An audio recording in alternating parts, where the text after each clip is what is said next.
आज आपकी मुलाकात करवाएंगे नेवी के एक ऐसे पायलट से जिनकी दौराने परवाज आंखें चली गईं, मगर हिम्मत नहीं। नाबीना होने के बावजूद वो खुद को माजूर नहीं मानते। हिम्मत की ऐसी मिसाल कि उन्हें देखकर लोगों की एंजाइटी और डिप्रेशन दूर हो जाता है। किस तरह टेक्नोलॉजी के साथ अपनी जिंदगी को नॉर्मल से भी ज्यादा भरपूर तरीके से जीते हैं। नेवल कमांडर शवाज बलोच का बसारत से बसीरत का सफर देखें आज की इस वीडियो में। अस्सलाम वालेकुम, मैं हूं महर ज़िशान। आप देख रहे हैं 92 न्यूज़।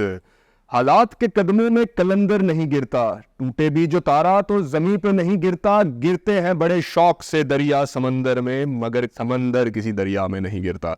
नाजरीन, आज मैं आपकी मुलाकात एक ऐसे इंसान से करवाऊंगा जिसका हौसला किसी समंदर से कम नहीं है। A soldier is always a soldier. जी, हिम्मत नहीं माशाल्लाह आपने हारी। सोल्जर वो नहीं है जिसने वर्दी पहनी हुई है। सोल्जर वो है जो दिल से सिपाही है और वो हर मुश्किल का, चैलेंज का मुकाबला कर सकता है। वो असल में सोल्जर। तो सर इस तरह फिर पाकिस्तान में बहुत सोल्जर हैं फिर। जी एग्जैक्टली। तो तो वो लोग उनके लिए इंस्पिरेशन का काम जी, है। तो वो सारे लोग जो इस तरह की किसी तरह के भी चैलेंजेस और प्रॉब्लम्स और डिसेबिलिटी को फेस कर रहे हैं, जो विजुअली इम्पेयर्ड हैं, जो फिजिकली इम्पेयर्ड हैं, जिनको हेयरिंग इम्पेयरमेंट है, जिनको मेंटल इम्पेयरमेंट है, वो सारे सोल्जर्स हैं। जितने भी हमारे डिसेबल बहन भाई हैं, आपने तो सबको सोल्जर का खिताब दे दिया और वाकई ही वो सोल्जर हैं। क्योंकि पंजाबी दी कहावत है ना जी कि या राह पे आ जाने या वाह पे आ जाने, जिस पर बीतती है ना उसी को पता होता है। Exactly. हम किसी की भी तकलीफ के साथ जाके उसके साथ हमदर्दी जता सकते हैं, मगर जो तकलीफ वो इंसान फेस कर रहा होता है या जितनी हिम्मत वो दिखा रहा होता है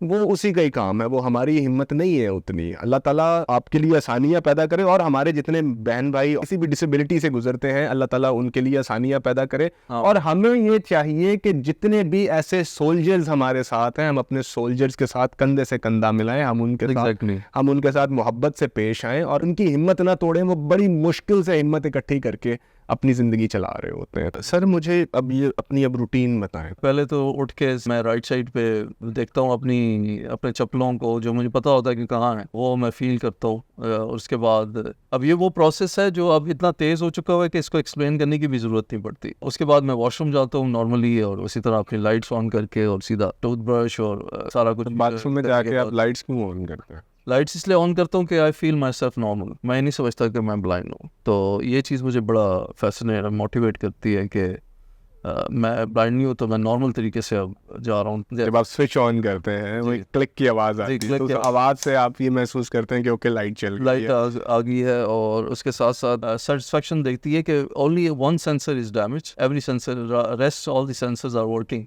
उसके बाद सर क्या करते हैं आप? सबसे पहले मैं टीवी ऑन करता हूँ, इनोवेटिव चीज़ें भी आ रही होती हैं वर्ल्ड मीडिया के ऊपर, वो देखता हूँ। और डेली एक ऐसी चीज़ मैं अचीव करूँ जो मेरी पेंडिंग चीज़ों में है। लॉस्ट ऑफ साइट ने आपको पहले से ज़्यादा एक्टिव किया है या स्लो किया है? मेरे ख्याल से तो मैं उसके इंटू 100 टाइम्स ज़्यादा एक्टिव हो गया हूँ। पहले लिटरली हमें एम्बैरस कर रहे हैं आपको। पहले तो आंखें थी तो उनसे मैं देख नहीं सकता था, लेकिन अब मेरे पास आंखें नहीं है, लेकिन अब मैं बहुत दूर तक किसी के अंदर उसकी पर्सनालिटी, उसके दिल, उसके दिमाग तक मैं पहुँच जाता हूँ। डिस्ट्रैक्शन कम हो गई, डिस्ट्रैक्शन भी कम हो गई है और डिल्यूजन भी कम हो गई है। एक टर्म है डोमिनेटिंग योर फियर, वो बढ़ गई है। मुझे पता चला है आप वर्कआउट भी करते हैं, जिम शिम का भी करते हैं। बिल्कुल, जिम बिल्डिंग में मौजूद है मेरे पास। तो आपने पूरी जो ये बिल्डिंग है इसको आपने मेरे ख्याल से आपकी फिंगर टिप्स पे आ गई होंगी। 6 फ्लोर हैं, हर फ्लोर पे 10 फ्लैट हैं, और हर जहाँ से अगर मैं निकलूंगा तो लेफ्ट साइड पे पहले इंजीनियरिंग रूम आएगा, फिर उसके बाद सर्विसिंग रूम आएगा, फिर उसके बाद गार्बेज रूम आएगा। लेफ्ट टर्न करेंगे 3 कदम के बाद लिफ्ट है। हो गया इस बिल्डिंग में फिरते हुए, हमने नहीं ये नोट किया। ये लिफ्ट, आपकी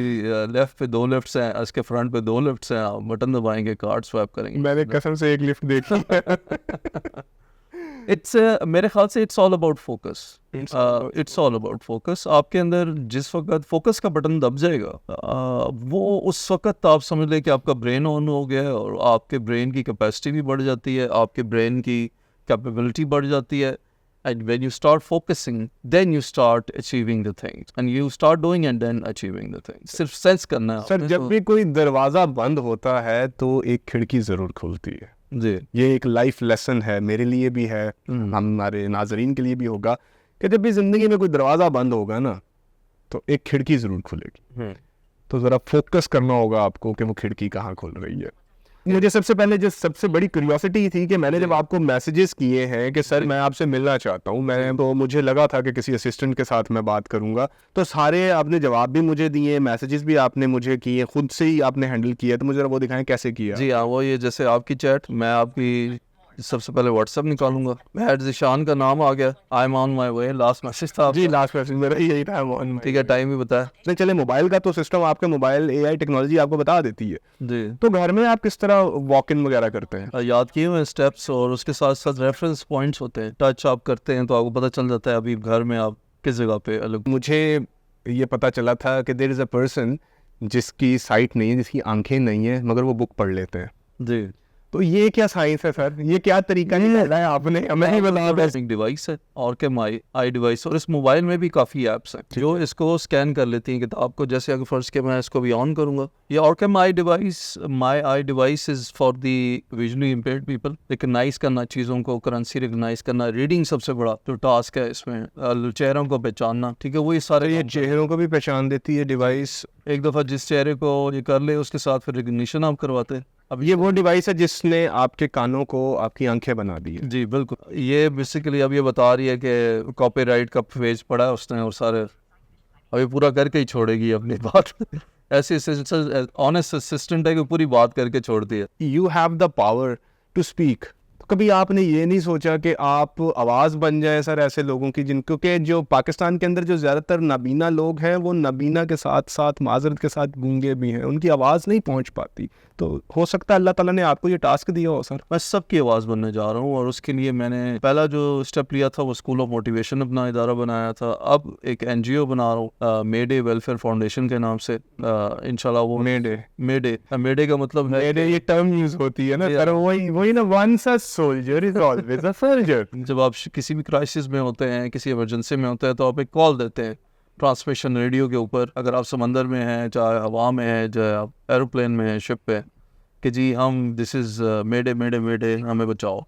तो इसी कॉन्टेक्स्ट को जहन में रखते हुए कि ये मेडे फाउंडेशन सबकी आवाज़ बनेगी, तमाम डिसेबल लोगों की, तो ये मैंने एक इदारा अभी मैं बनाने जा रहा हूँ, इसकी रजिस्ट्रेशन प्रोसेस जारी है। नाजरीन, ये आपके सामने एक मिसाल है कि तकलीफ़ आई, उन्होंने रोना नहीं मचाया, उन्होंने अल्लाह से हिम्मत मांगी और अल्लाह ने उनको हिम्मत दी और उन्होंने हर चीज़ को बेंड किया और अपनी डिसेबिलिटी को अपनी डिसेबिलिटी नहीं अपनी ताकत बनाया।